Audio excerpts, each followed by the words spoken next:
Hello, everyone. Welcome to our Diversity, Equity, Inclusion, and Belonging Certificate. Really excited to have you here today. It's definitely a big event for us. We're definitely trying to kick off our DEEB board a little bit more in the next coming year, and this event is the start of that. Thank you to Rafa, our DEEB president, for putting all of this together for us today.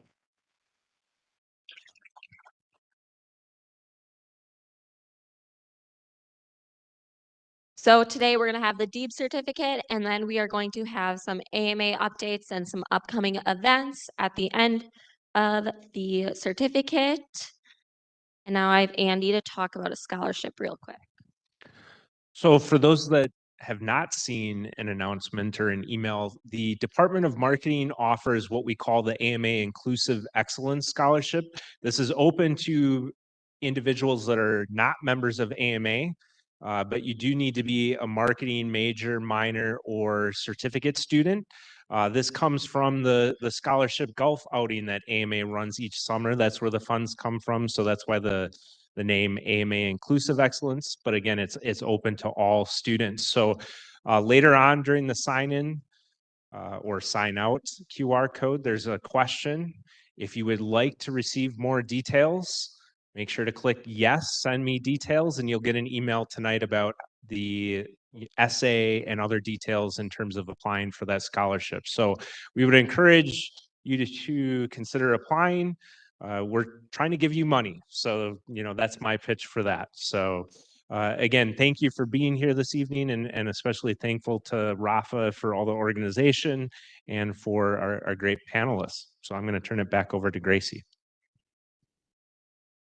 So before we get started here, just to kind of get prepared for later in the meeting, if you have any specific questions that you'd like to ask the panelists that you know of right now, you can go ahead and scan this QR code and put those in. We'll show it again at the end as well in case any questions pop up as they're talking. But yeah, and then like Andy said, we will have a sign-in QR code at the end. So make sure to stay to be able to sign in for this event. All right, so now I'm going to turn it over to our panel moderator. We have Terry Jones.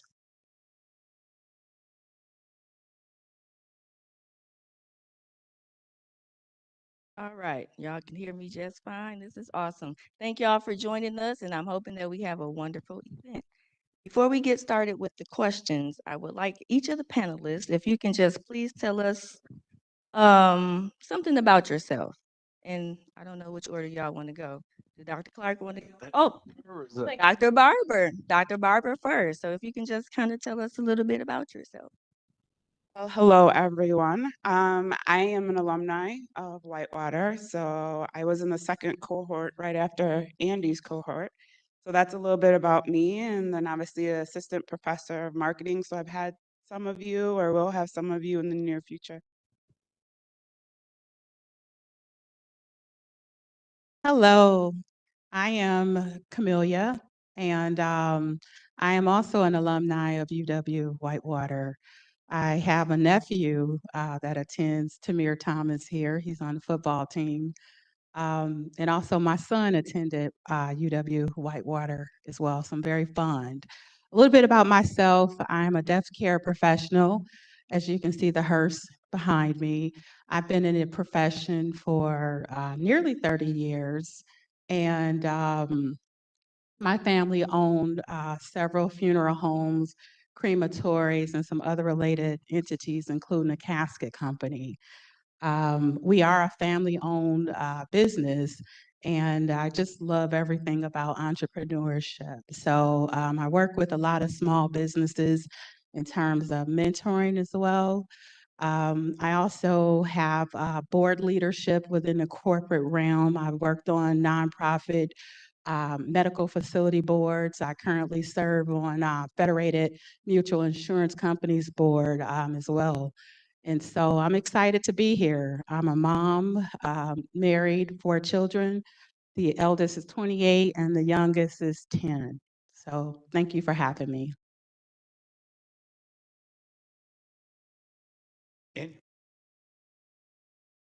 Hi, my name is Derek Mosley. I'm currently the director of Marquette Law School's Lubar Center for Public Policy Research and Civic Education. Prior to that, I was a judge in Milwaukee for 20 years. Prior to that, I was a prosecutor in Milwaukee for 7.5 years. I did not go to school here, even though it's a beautiful campus. I went to undergrad in Iowa, went to law school in Wisconsin, and I'm originally from the south side of Chicago. So I just wanted to hit the whole Midwest. What else?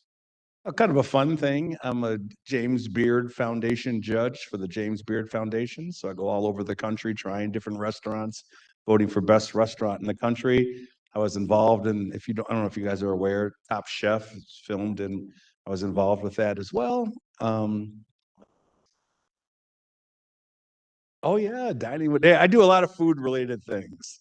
I have 2 girls. I have a freshman at Loyola in Chicago, and then I have a sophomore at Pius in Milwaukee. And then my oldest went to DSHA with Doc, and so yeah, that's all for me. Hi, everybody. How's it going? My name is Tracy Kahn. I am an assistant professor here at UWW. I'm originally from California, so I am probably the only person from California in this building. However, what to say about me? I used to work in tech. I did a lot of business development, specifically for Yelp.com. So when you talk about foodie stuff, any restaurant worth mentioning, I probably have gone to.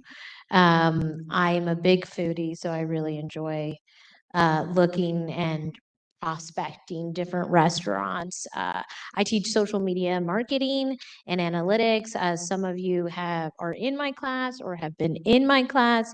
I'm also part of the Sales Institute, so I was a sales coach for a little bit, and I'm also on the board of a nonprofit called Dorm to C-Suites, where we try to facilitate connections between C-level executives and undergraduate students. Let's see. Worked in tech, did a lot of consulting for social media and digital marketing.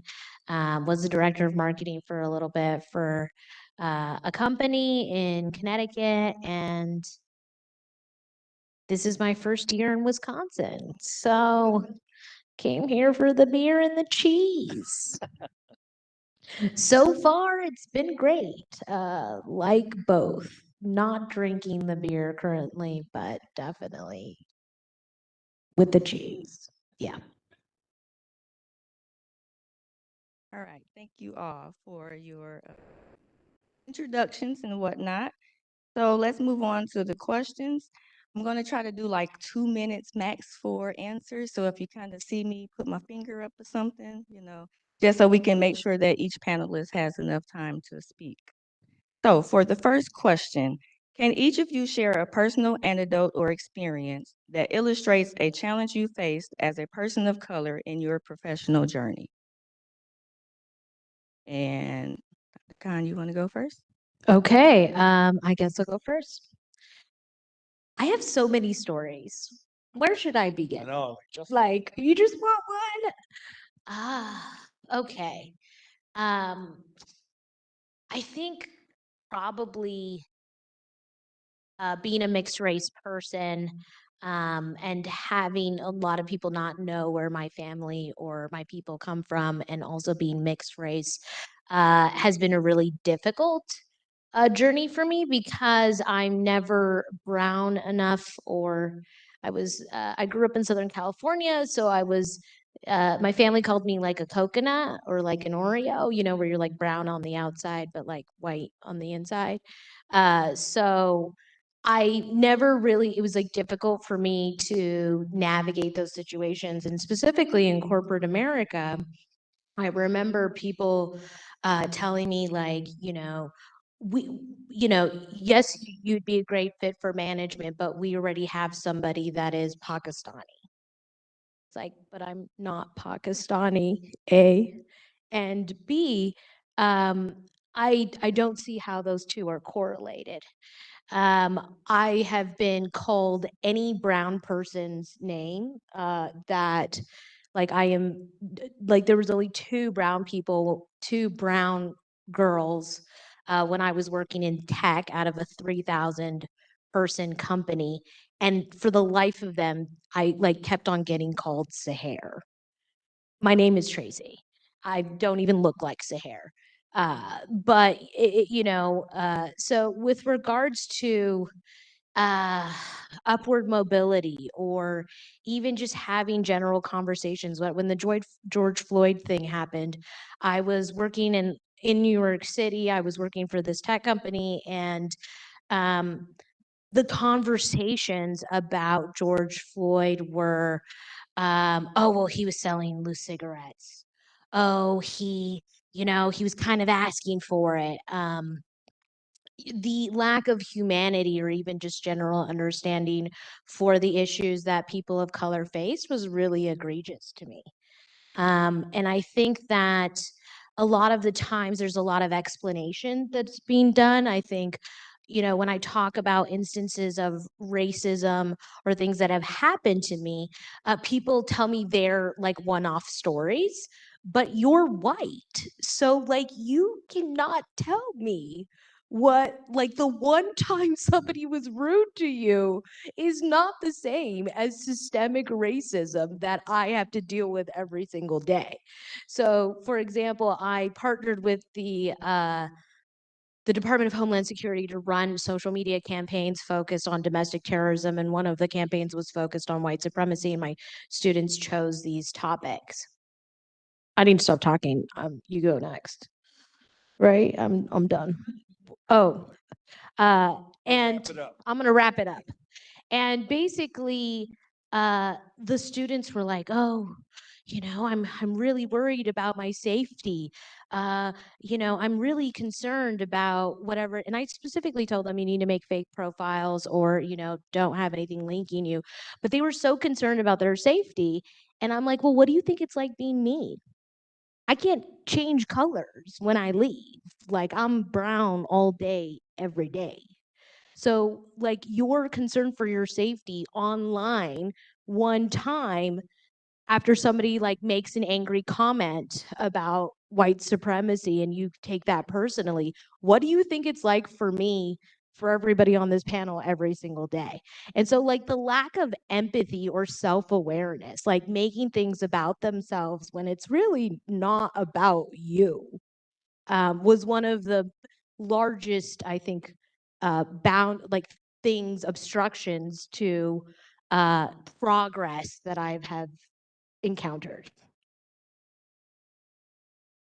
So, so I'll just say mine's shorter. So, so mine is basically this. So I graduated from law school. I'm in Milwaukee, and I get a job as an assistant district attorney. And it's the first day of work, and I get on my suit, and I'm all ready for court. And because I'm the DA, I have to get there early to go through my files to get ready to process people who come through. And so I walk in and I get into the courtroom and I'm sitting in the courtroom and I'm, going through files, and the judge and his clerk walk in while I'm in there, and they're like, "Oh, sir, sorry, the defendant sits at that table." And I was like, "Well, I'm the prosecutor." So, and I mean, not even assuming that I might have been the prosecutor, but that I was automatically the defendant. That's the one I'm going to go with that one. I think for me, being born and raised in Milwaukee, and my experiences in corporate America are constantly dealing with bias. So always having to prove that I don't fit the quote unquote stereotype. Um, I think there's just like I've had conversations at every single institution that I've worked at where there's a stereotype that's just automatically applied to me. And it doesn't necessarily fit. Like my father is in law enforcement. So, when the George Floyd conversation came up and people would say certain things, I'm like, I have family in law enforcement. So you can't just make a blanket statement without knowing that individual. You can't just assume based off of someone's race that they fit a certain stereotype. And so my experiences in corporate America are constantly coming up against that. Like someone says, well, you grew up poor. And I'm like, where did that come from? Did not grow up poor. So situations like that. I remember one time a boss, she was like, I went to Las Vegas and I was listening to LL Cool J, and I'm thinking, are you having a conversation with me about LL Cool J? Is that just a default that I listen to hip hop? I mean, I do, but I think my experience come from one of my biggest experiences, representation within leadership. I've held several leadership roles, and looking around the table, there aren't people that look like me in terms of color. It's not enough that look like me in terms of color, in addition to being the only woman at the table. And that's been really challenging because when you don't have representation around the table, that really limits diversity in thought, diversity in experiences, and how far an organization can move with the agenda that they have. And it's been really interesting. One of the organizations that I've been involved in, one of our state associations, has been around 142 years. That's 142 years, almost 150 years. And I was the first African American woman to ever serve as president in that role. But even more so, I was the third woman. Think about that, in almost 150 years. Can you imagine what they missed out by not including the talent of people of color and genderism? Thank God they got it right now, though. Wow. Thank you for sharing. Okay, so for our next one, in your opinion, what are some common misconceptions about diversity, equity, and inclusion, DEI initiatives in the corporate world? To volunteer this time. I think the biggest misconception is that D&I is one and done. I happen to be in a network group, and this really, really prominent entrepreneur, and I won't release his information. And we were having conversation about different DEI programs and different DEI initiatives. And he was just like, yeah, that's the hot topic now. We created some pamphlets, and, that's the hot thing going now, that we're throwing it on our agenda. And I just looked at him and said, this is not a one and done issue. The biggest thing that run organizations, run businesses, run this institution is people. People. America is a melting pot, and you're missing out on so much. So again, I would say just the misconcept that it's a one and done thing, and that it's not really going to be impactful to the strategy or to the organization that is looking to implement it. I would say what I believe is one of the biggest misconceptions is the fact that, kind of piggybacking off of what you said, is that, for example, you hire someone and you're like, well, we fulfilled diversity. We've checked that box. But you don't have a culture that supports that individual. That individual is constantly dealing with bias. They're constantly dealing with discrimination and not being treated fairly. So you can't just say, well, because we hired someone or because we have pamphlets or whatever the case is, that we don't need to make a strategic initiative to make sure that diversity is ingrained in all the different levels of the organization. So to me, the biggest misconception about DEI is that DEI only applies to Black and brown people. When you talk about DEI, people think DEI, oh, this is, we're going to hire some Black people or some brown people. But DEI incorporates everything from men, women, different genders, different ability levels, different orientations. I mean, it's everything. It's everything. And so I think that's the biggest misconception. When people talk DEI, they initially think that all you're talking about is people of color, and it involves yes, it involves people of color, but not just black and brown people. It involves Asians, it involves you name it, and so it's more complex than just one or two different groups of people. I would say for me, a common misconception is that I want to participate in every single DEI activity that ever existed, and I want to champion for every single DEI initiative, and I want to be the single solitary voice for every Latina, mixed race, whatever you want to say out there. And I think that something that we as a society need to work on is our hidden biases. And a common misconception that I hear a lot is, oh, well, my uncle married a Black girl, or we have two Hispanic people in our family, or my great granddaughter is XYZ. Just because these people are in your families or you're friends with them does not mean you are an ally. And becoming and being an ally is an active word. It involves constantly fighting against the status quo and challenging people's ideas. It's making yourself uncomfortable in situations when people make racist jokes or they say, ignorant comments. It's about actually educating people within your own family about what are the actual facts. And I find it personally very exhausting to spend my free time like educating every single person about what are the actual issues. Um, I'm only one person. There's only so much that I can do.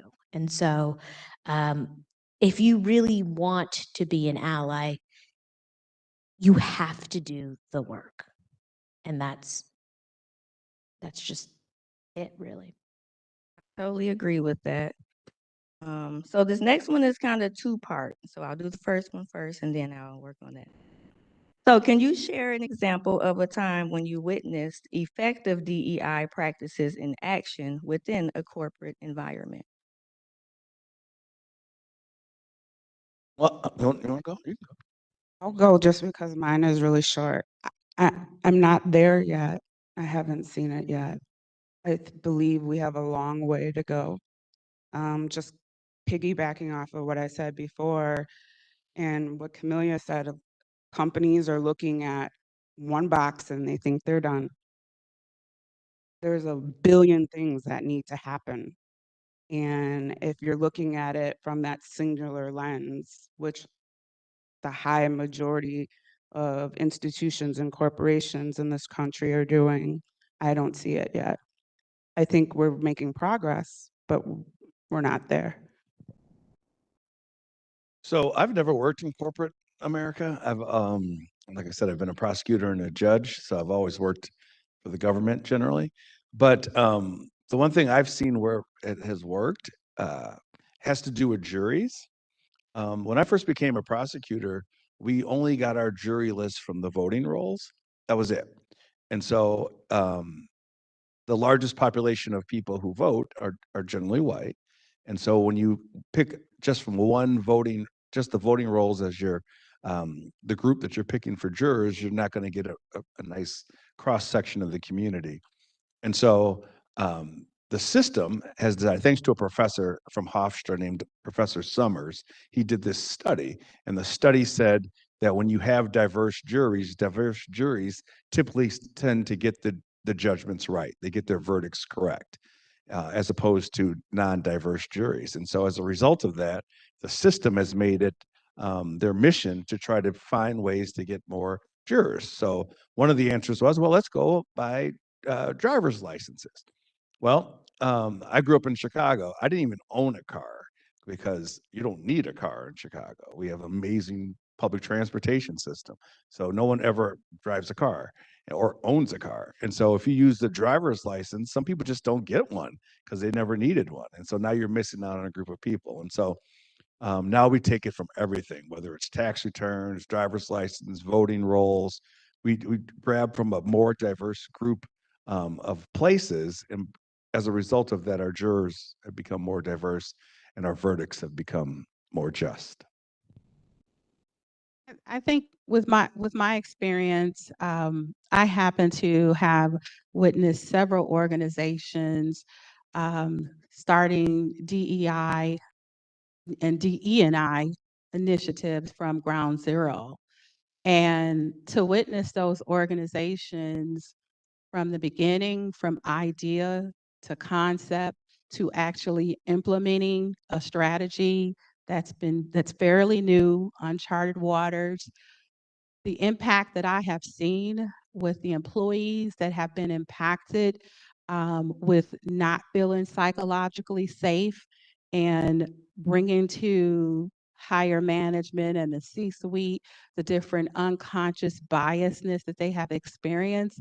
Just the mere fact that that organization has taken these initiatives from concept to actually doing something about it, the employee morale has gone up.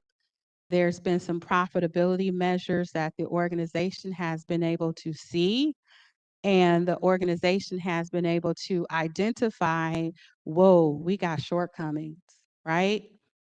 But an organization, if you really look at an organization, a corporation really is a non-living person, right?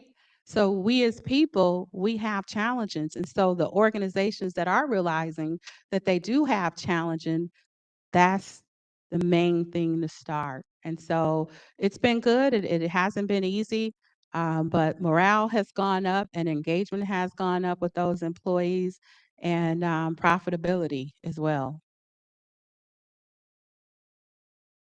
I have yet to see it done well, so. I want to piggyback real quick on the diverse juries piece. The reason why we think diverse juries are important is because when you have different points of view, different attitudes, different ideas, and you converse with people who are different from you, you learn. You learn something that you didn't know in the past. And so I always do this exercise. I go around the country. I speak on unconscious bias all over the country, and I always do this exercise. I'm just going to do it real quick with everybody in the room. I want you to think of the 3 most trusted people in your lives. Think about that right now. 3 most, they can't be family. So the 3 most trusted people in your lives, and they can't be, family's too easy. So 3 most trusted people in your lives, and they can't be family. So I'll give you a few seconds to think about those people. All right. Once you have those 3 most trusted people, I want you to put a mental check mark by the person who shares the same race as you. Okay. Next, I want you to put a check mark by the person who shares the same gender as you. All right. Next, I want you to put a check mark by the person who speaks the same language as you. I mean, first language. Okay. And then put a check mark by the person who shares the same ability level as you. So if you're able-bodied, they're able-bodied, check. But if one of you is disabled, then you're not able to check that person. Now, generally, I don't ask anybody their list or anything like that because I don't have to, because they did a study on the state of Wisconsin. And the study said that if I ask that question to people who live in the state of Wisconsin, there's a good likelihood that 2, if not all 3 of the people on your list look just like you. And if that's the case, then it's important that you make a conscious effort to try to engage in positive interactions with people who are different from you, because you get a different idea. In Milwaukee, we have this thing called the ethnic festivals. So you can go down the Summerfest grounds every weekend. There's a different ethnic festival: Irish, Polish, German, Mexican Fiesta, Black Arts Festival. And they did a study on that festival, and they found out that everybody goes to Irish Fest. Everybody's like, I'm a third Irish. Everybody goes to Irish Fest. And a lot of people go to German Fest, a lot of people go to Polish Fest, but they found out that the majority, so generally white people, don't go to Mexican Fiesta, don't go to Black Arts or African World Festival. And so even when we have these environments in our community where we can immerse ourselves with positive interactions with people who are different from us, we choose not to do that. We self-segregate ourselves. And so it's important. That's how important the diverse jury piece is that you learn so much from people that you think you don't have anything in common with. You find out, one, that you have something in common with them, but you also hear their side, their point of view, and the way they live. Thank you for that. That's the funny thing. I just got my jury duty questionnaire. So how ironic is that? All right, so for the second part, how can companies ensure that DEI efforts are not just a box ticking exercise, but deeply ingrained in their culture and operations? Oh, I got this one. Oh, wait, can I start this one, guys? I am a firm believer in advocacy and mentorship. And I think that if you are going to bring somebody into your company that is different than everybody else, then they are going to experience a whole set of trials and tribulations that you would have never thought they would have encountered. So if you're going to take all this time and effort and money, right? Let's talk about money, the bottom line. If you're really going to spend all this money recruiting this person of color, do you know how many people leave, especially people of color leave organizations because they're just unhappy? If you're going to spend all that money to bring people there, make it worth your while and have them stay. So that means you need to have somebody at the mid level and somebody even at the even higher level to take this person under their wing and to mentor them, to help them clear the boundaries and the obstacles that they will most certainly face. And I think that if we focus, like, yes, recruiting is important, but if we want real systemic, viable change, we have to do that individually. Every single person that is of a certain rank should have a person of color that they should mentor and they should advocate for. And I don't think unless you are willing to do so, I don't think they should promote you personally, especially if DEI is a large objective of your company. It's good. Yeah. So mine's just going to be quick and easy. It has to start at the top. So DEI work has to begin with the president of the organization. That's important because it has to go top down. Also, what's important is that DEI is just not the responsibility of HR. That always seems to be the case. So whenever I go and speak, I only have conversations with the people in HR. I never meet the president. I never meet the board. I just meet the HR director's like, we're going to have you come in and speak. I'm like, "Oh, great, right?" But I never meet that person who's in charge. So it has to come top down, and it has to be the responsibility of the entire organization and not just the HR department. And I'll follow up on that. Why is that important? So let me give you a little context. You have an organization, right? And that organization, just say, employs 10,000 people. Those 10,000 people have families, right? And they're all in the communities. So the organization has a real big responsibility to help take care of the community that they're in. And the only way they can do that is by being a good steward and creating strategy, right? Like the judge said, and that's not just with the HR. Whenever all these different board meetings are had, where you have the marketing department, you have sales department, you have operations, you have finance, you have financials, every last organization within that operation should have DEI ingrained within that strategy to make a change. And that will be the only way that the culture of that organization can be changed, is by starting at the top. Well, Camelia and I are former classmates and really close friends, and we constantly have this conversation. So I support everybody's stance on this because it is strategic. And Tracy brings up a really good point. Strategy isn't just at the top. Strategy also has to be with your front line. And so again, it kind of goes back to what I was saying. If you embed someone in a toxic culture that's not supporting them, then why would they stay? And then you're like, well, people don't want to be here, so we're just going to scratch that off the list. And the reality is, it's because it wasn't strategic. You haven't ingrained it into every single fabric of your organization, and your culture reflects that in a healthy manner. A lot of times it's not. It's a hostile work environment and it's toxic, and people have options. They can go to other places. Oh, if I could just piggyback, I think something that would be really cool to see is if the the CEOs, I think in general that we see are predominantly white. I think it's like a very high percentage, like 98% or 97%. And I would like to see people that advise that CEO. I would like to see instead.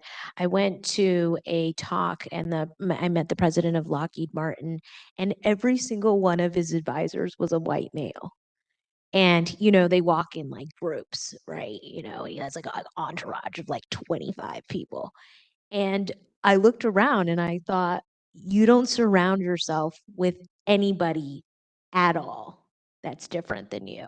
And I think if we really want to promote strategic change, we have to do it at the top. So the person that is making the decisions, the person to the right, should be somebody that is different, at least in one or two ways.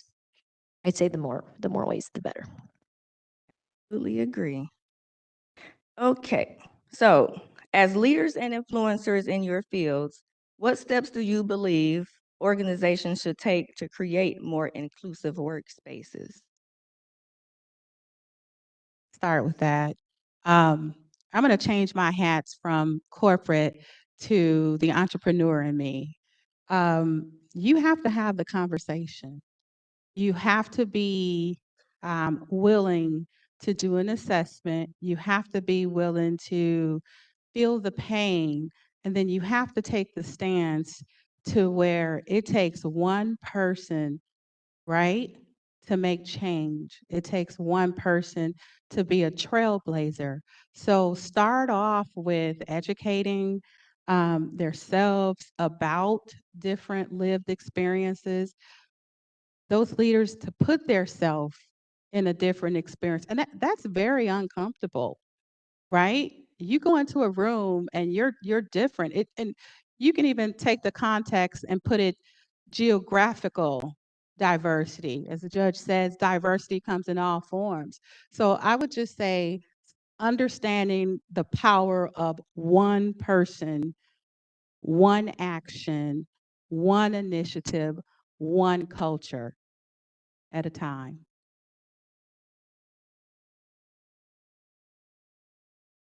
So just to go along with that real quick.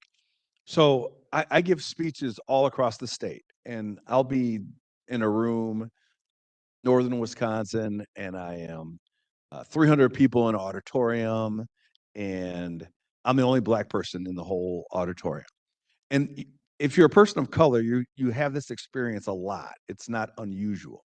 And we don't freak out because I'm going to drive home. I'll go back to Milwaukee. I'm be like, hey, Black people, right? So I know I'm going to get back home and it's going to be all good. But I went to Iceland. Iceland's amazing. So if you can ever go to Iceland, go to Iceland. Iceland is amazing. But when I went to Iceland, I was there for 5 days. I didn't see another Black person in the whole country. Now that's a different feeling. That's not a feeling where I'm just going to drive home and I'm going to be all good. I'm back in Milwaukee. I'm good. This is everywhere we went. I mean, we went to, they have a thing called the Circle Loop. I don't know if you did the loop, the Golden Circle, and you hit every part of that country, and it's beautiful. But to be the only person that you feel like you're in the entire country, it is a powerful, powerful feeling. So this is what I'm trying to bring this up. So Dr. Barber went to DSHA, Divine Savior Holy Angels. It's an all-girls Catholic high school in Milwaukee. It's 90 college prep. It's 98% white, despite the fact the school is housed in the city of Milwaukee. Now, I take the girls at that school on a civil rights pilgrimage, and we make our way all the way to Washington, D.C. And I wanted them to see just the difference because you have to experience that difference. So we went to Georgetown University because we were a Catholic school. So we went to Georgetown. We talked to the president of Georgetown. We learned about Georgetown. I asked them what their endowment was, what the university's endowment was. He said $2 billion. $2 billion. I'm like, it's crazy. And then we went walking around, then we made our way to Howard University. And for those of you who don't know, Howard University is the HBCU, Historically Black College University. And I took these girls to Howard. And for many of them, it was the first time in their entire lives that they were a minority. And when I say a minority, I mean a minority. You go to the classroom at Howard, everybody's Black. You go to the grocery store at Howard, everybody's Black. You go to the bookstore, everybody's Black. Everywhere you go there, everyone is Black. It's Historically Black College University. And one girl taps me on the shoulder, on the leg, and she's like, "Could you take me to Starbucks? So we go to Starbucks. So we go to Starbucks." And I don't think anything of it. Later in the night, we do this debrief, and we're talking, and like, "What'd you learn today?" And we talked about Georgetown. We talked about Howard. And one of the girls said, "I had never been in that situation before. We were at Howard. We were walking around the campus, and I saw no one who looked like me. I was really, really uncomfortable." And of course, the Black girls who go to school at DSHA were like, "Well, now you know how we feel when we walk into a classroom and the issue comes up about race. And now I am the representative of the entire race, right? It's a lot to put on someone's shoulders." And so we're talking, we're debriefing. And the girl who tapped me on the shoulder raises her hand. She says, "I didn't want to say this, but I'm going to say it because I think it's important for our conversation." She's like, "While we were at Howard, I asked Mr. Mosley to take me to Starbucks. And the reason I asked to go to Starbucks is because I figured there had to be white people at Starbucks, right?" And we went to Starbucks, and Starbucks was blackety black. I mean, everybody was there. The customers were there. The people working there were Black. Everybody was Black. But for the first time in their lives, these girls had finally experienced what it was like to be in that situation. And I can talk about it till I'm blue in the face about it, but unless you've lived that situation, it puts a different spin on everything. So to piggyback what you said. So to piggyback off of your Iceland story, I went to Iceland about 6 years ago, and we also were the only people of color in the entire country.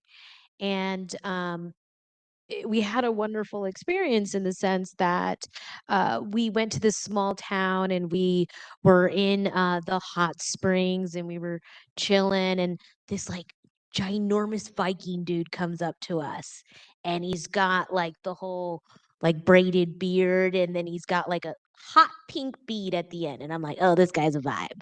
And he basically is like, you know, go into this like freezing cold lake and like do a polar plunge. And we're not from Nordic countries. Nobody in my group was. We had no idea what he was talking about. And he was basically like, you got to go in the sauna, you got to get heat up, and then you got to dive into this like pitch black cold lake in Iceland. And we were like, all right, let's do it. So we like passed some invisible test, and he invites us to a underground reggae party in Iceland, which was just phenomenal. And this is what I'm talking about. Like, we have nothing in common. We had like one really buff African American dude in our group, and everybody thought he was a pro football player. It was really funny.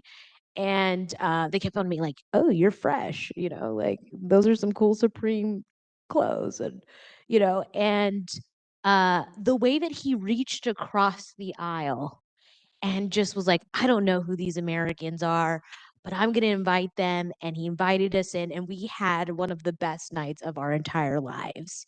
And it was all because he just reached across the aisle. And some people, I tell some of my white friends, like, y'all just need some more people of color friends. And they're like, well, like, how do I do that? And I'm like, what do you mean, how do you do that? You go up to a person of color and you start talking to them, and eventually you will vibe with what that you like, and you can build a friendship. But you need to actively think about, okay, like, who am I as a person? And am I a person that surrounds myself with just the similar people? Because if I am, I'm lacking. I'm lacking in the sense that I'm not a well rounded person. And you just need to accept that about yourself. And putting yourself out there and reaching across the aisle and making somebody feel comfortable and inviting them into your home and in your world is something that will change you both for the better. So I think that's something that we could also implement and do individually on a personal level. And I think the other thing that is really important and is, I think everybody should take a hidden bias test, a racial hidden bias test. Absolutely. There's one on Harvard. It's free. And you could just see where you land. And I don't think you'll be ever able to grow unless you know where you started at. And y'all to turn, I just want to piggyback on what you said with from an individual level bias test. We took our children to spring break, and I don't know if I shared this with you. We took our children to spring break in Savannah, Georgia, and I think we were in Hilton Head. We were in Hilton Head, and we were sitting down. It was the day before we were getting ready to leave. And so it's my husband and I, my two daughters, her best friend, and my two nieces. So we had 5 children with us. And so the last day before we got ready to leave, they said, we want to dress up and want to put our nice clothes on. So we make arrangements, reservations at a steakhouse. Everything is going great. The service is wonderful. They're not that busy because I think it's on like a Tuesday. So I go to the bathroom, right? Tell my husband, get the bill. I'm gonna play ding dong ditch. So he takes care of the bill. And I come back, I'm like, okay, you're ready to go. And our server was amazing. So the next thing I know, um, a manager comes over to our, and it was this gentleman, maybe a 55-year-old white male, and his looked like he had a college age son. And so they were sitting in a 2-seater. We didn't think any, we spoke, how you doing? Um, so the manager comes over to our table as we're getting ready to leave and says, your credit card didn't go through. We looked. Now, my husband had already signed the bill, and this isn't our waiter. And the waiter goes over to the manager and says, you have the wrong people. It's them. That's the bias, unconscious bias. My stomach just, it wasn't anything about financial, but I felt sorry for that manager, right? Because that was an awful way to make a family ruin, it just really could have ruined our vacation. Um, and it took me a minute, to kind of gain composure and, get in a car. But that's an example of unconscious bias. You have this large African American family who pretty much just order whatever they want, right? The credit card didn't go through when in fact it was this couple right here. And again, he was traveling. No pun to them. It could have been he didn't call his credit card, company, but the thing should have been that manager should have went to the waiter and says, whose credit card is this?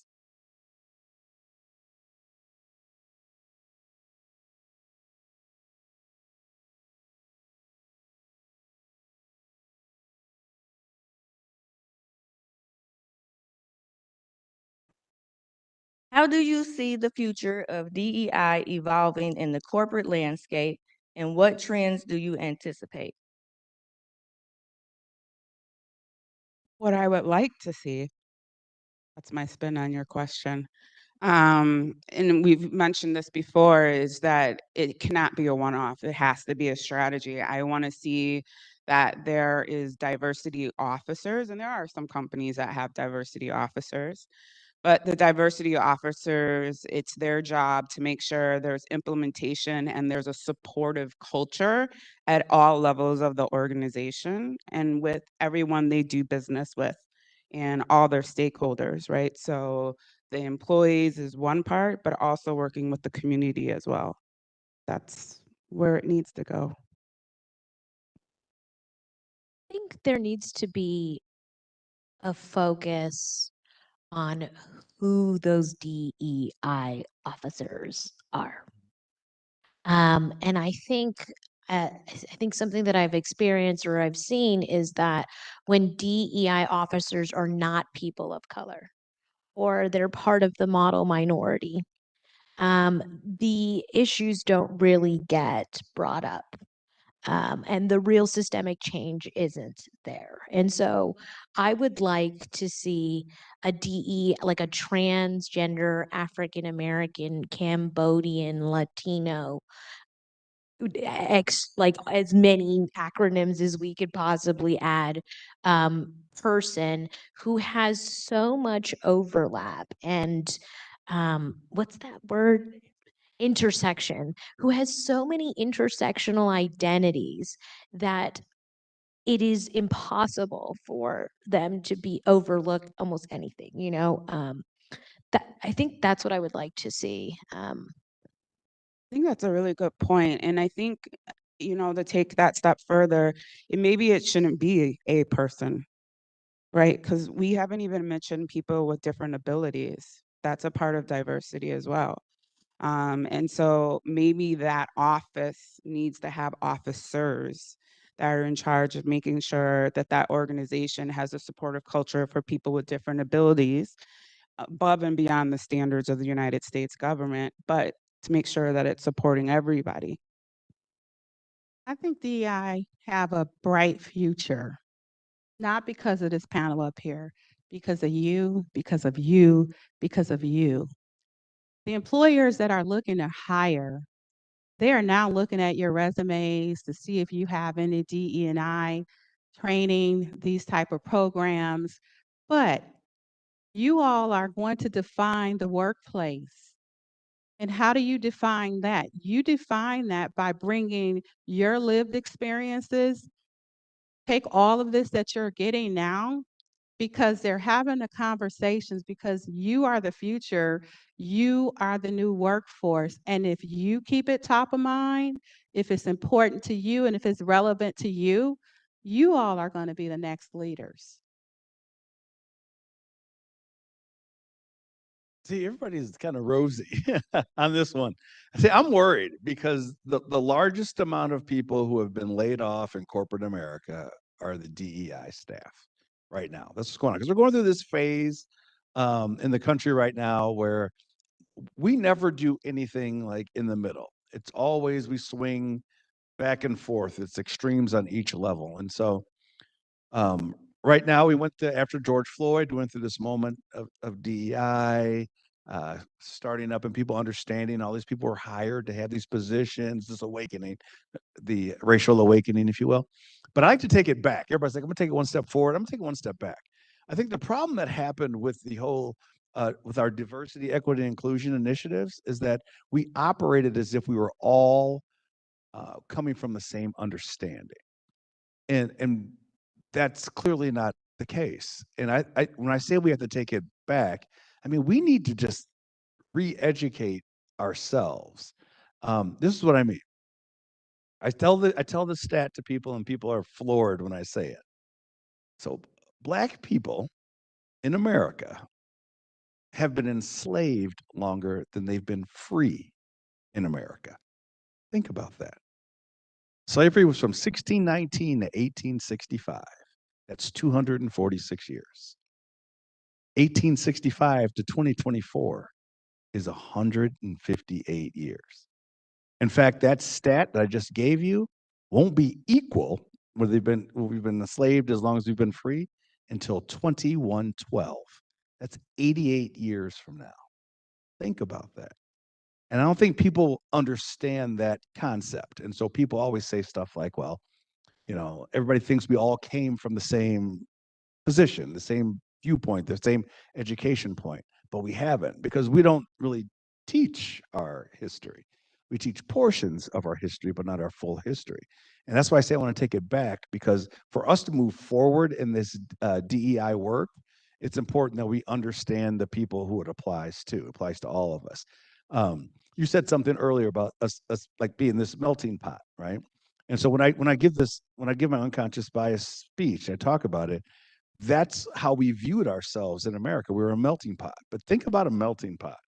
What happens with the melting pot, right? You put like 4 different things, 4 completely different things into a melting pot. They all melt into one thing, right? They become one.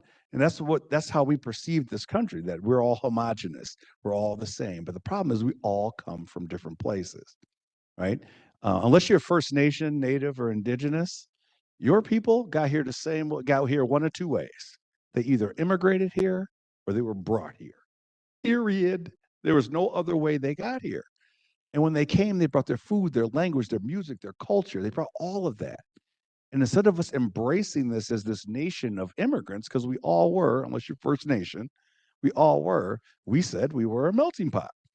And we operated under that forever in this homogenous society, which we aren't. We're different people. And so that's the beauty of us as Americans, is that we are a different group of people. So if DEI is going to move forward, it's important that we take a step back and understand our history. Yeah.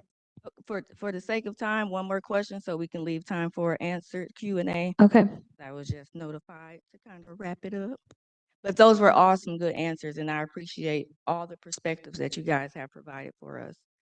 So lastly, what advice would you give to young professionals of color who are navigating predominantly white spaces, such as this PWI and other areas?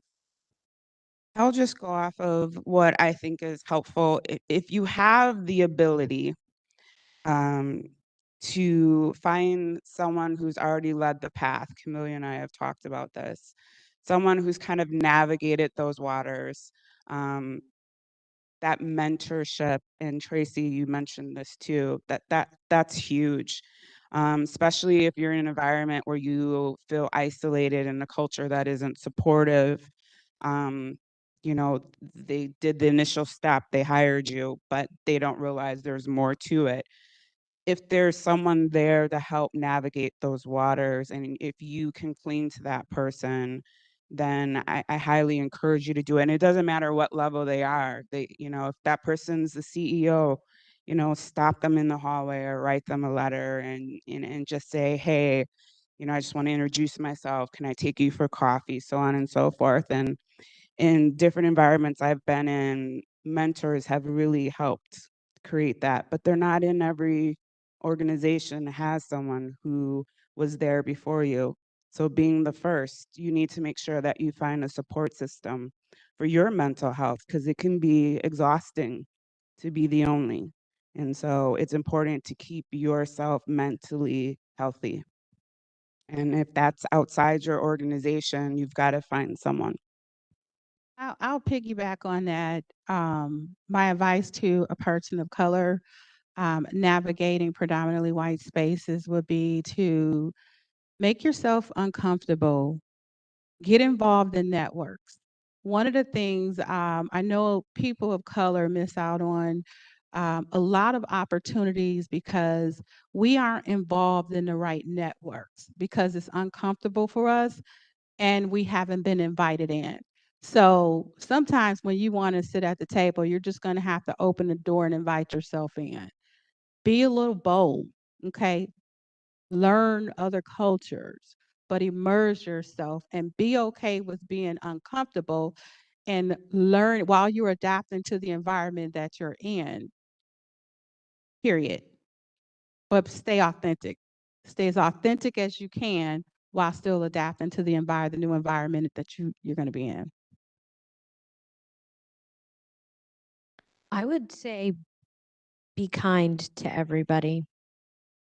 I think that when you are a person of color, if you make an offhand comment or you joke or whatever it might be, sometimes it is because of your color.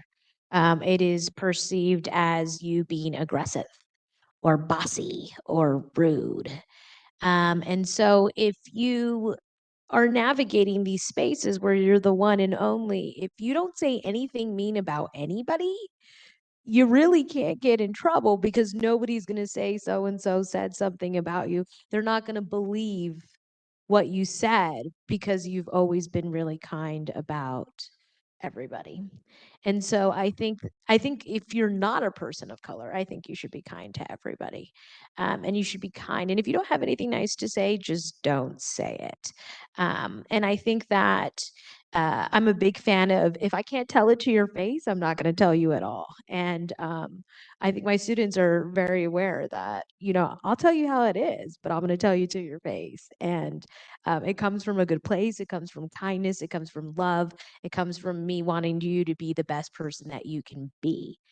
And I think that that has gotten me out of a lot of particularly could be sticky situations because they were like, Tracy did not say that because Tracy wouldn't say that at all. So that's my piece of advice for you, people of color and not people of color. And I'll just say, since everybody hit the people of color thing, I'm going to reinforce what you said, Tracy, earlier, how important it is that if you're not a person of color, to reach across the aisle and to say, hey, you know what, come over here, come with us, hang out with us for a minute. It's a lot easier when you're in the majority to do it to someone who's not, as opposed to that person who's not in the majority to come into a big group of people and say, here I am. Some of the things, the most important things I learned, in fact, I just had this great conversation over here with Elkhorn over there that I would have never had if it wasn't for, so when you play sports, I played baseball in college, and when you play sports, it's a little bit different because you're like with a group of people that you all have to work together and you learn a lot. And so in baseball in Iowa, somehow they convinced a whole bunch of Latinos to come to Iowa. And so my whole baseball team was Latino. And I learned so much from them as a result of that because I hung out with them all the time. And we just had this great conversation about chicharrones and tahine, which I would have never had if I didn't have any interactions with people who are different from me. So please reach across and say, hey, come on in. You'll learn something. They'll learn something, and it'll be fulfilling for both of you or all of you. That is awesome. Can we give a round of applause for our panelists?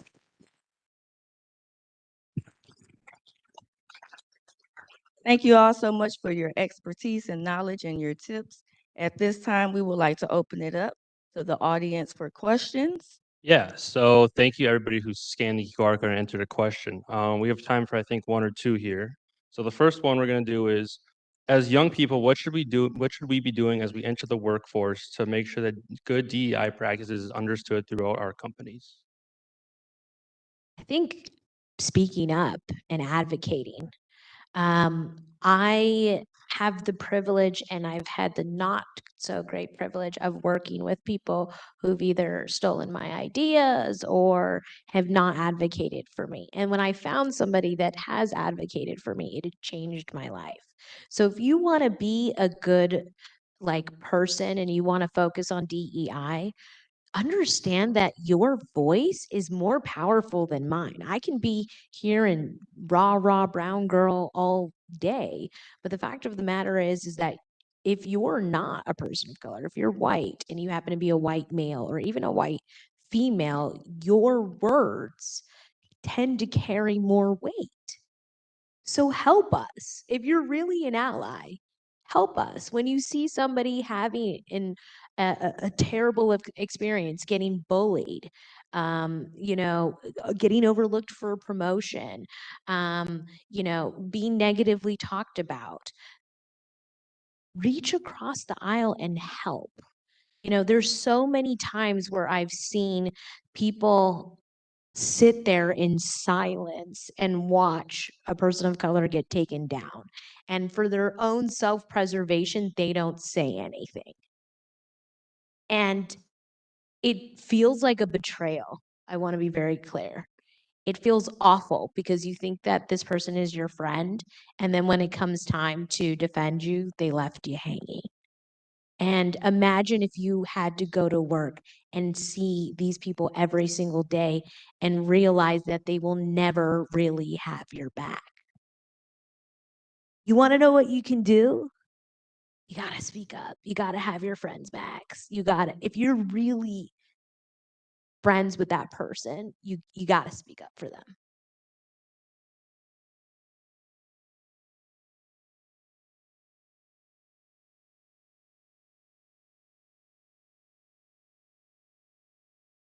All right, last question here. What advice would you give to young women entering corporate America, especially those who plan on pursuing male-dominated roles? Defer to the three women. Wait, no. I want to say this. I think that men should be the biggest advocates for women. Y'all don't realize, but you listen to each other more than you will ever listen to us. And if you really want to be an advocate, people are like, oh, like come and support this group, whatever it might be. And I would love one day for a white man to come up here and be like, let me tell you why DEI is the bomb.com. Like I want to tell you how DEI has positively changed my life. And I think once you can really advocate for somebody like me, you can really understand what I face. And I think that men, especially, you are the people on the front lines. You're the ones that hold the bias that make it difficult for us. So my advice to it's for men is come on board, man. Welcome to the fam. Like, I don't know, like what's with all of the you know, stereotypes and the misogyny and I'm not saying it's all of you, but if you really want to make change and be an advocate, I think we need to start with men. So I am in this space all the time. The only person of color at the table, the only woman at the table. I was at a board meeting and I was I was 9 months pregnant with my daughter. And 3 months late, I had my daughter, and 3 months later, I came back to the meeting, and the guys in the room said, "You look different." I, I like to just drop drop the mic. And it was at that critical moment that I'm like, okay, this is going to be a full journey ahead of education. And it wasn't that they was really trying to have a bias. It was really unconscious. So I would agree. We have to, as women moving in the corporate spaces as a minority, right? We have to speak up, we have to stand up, and we have to just not be afraid to be our authentic self. When you all heard my introduction, it was, I'm a mom. At the end of the day, I'm a mom. Okay. And that's not going to change. I'm going to have to balance being a mom. I'm going to have to balance being a working mom. I'm going to have to balance being a corporate mom. It's a whole bunch of balances that we have to do. And so I think having the courage to speak up, right? Girl power, woman power, feminism, it's two genders in the world. And we have to speak up for that and not be afraid. But with the understanding that we are going to be uncomfortable. But guess what? If we can educate, it'll be very powerful. From the time I got on that board, it was, hey guys, all guys, let's go out and have a cocktail after dinner.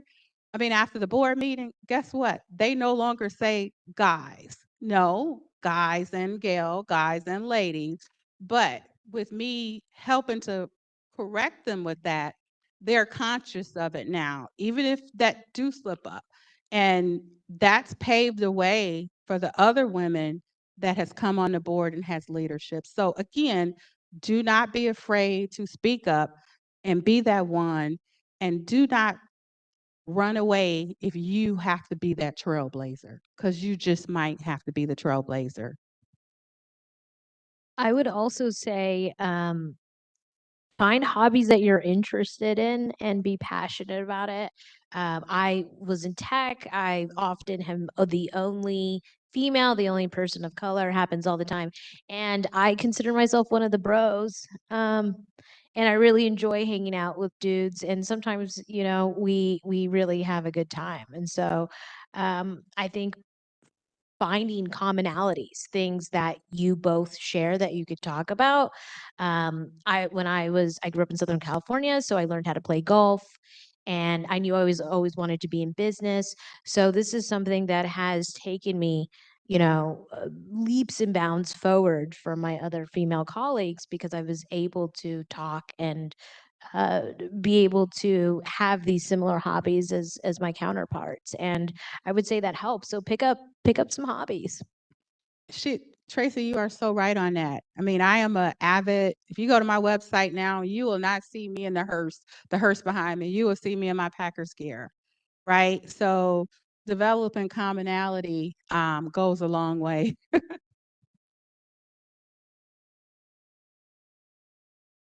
All right. Well, that will conclude our panel for the day.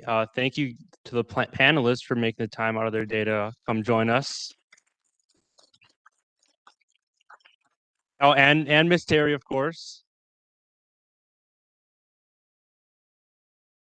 Yes, thank you so much for coming in and speaking with us. I hope that it was kind of an eye-opening experience for everyone. It's nice to do this, and I'm glad that we're able to start incorporating more DEIB into our American Marketing Association chapter. We have an actual D board next semester, so I'm excited for it. Hopefully, we can make some changes.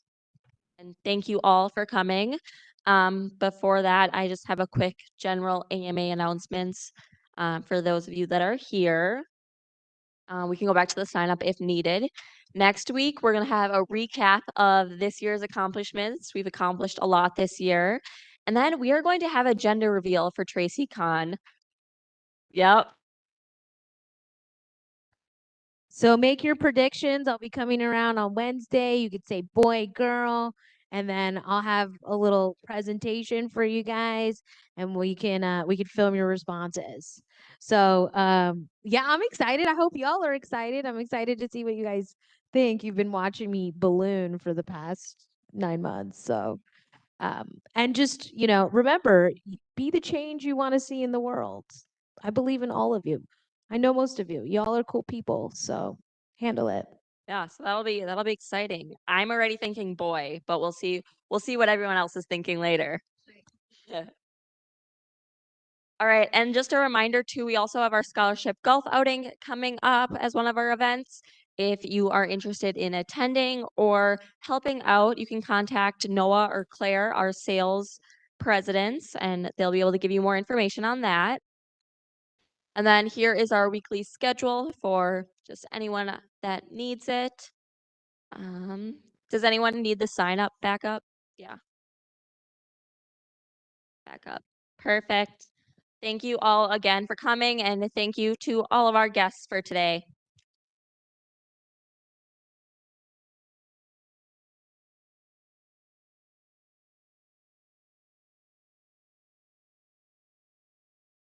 One more quick thing. One of our D board members, Parker, has a quick announcement for everyone. Good evening, everyone. My name is Parker, and I am running for your student body vice president. And today is going to be the last day to vote. So make sure to check your emails from a message from the WSG clerk, vote Bradley Boehm, and vote for a fresh start. Thank you.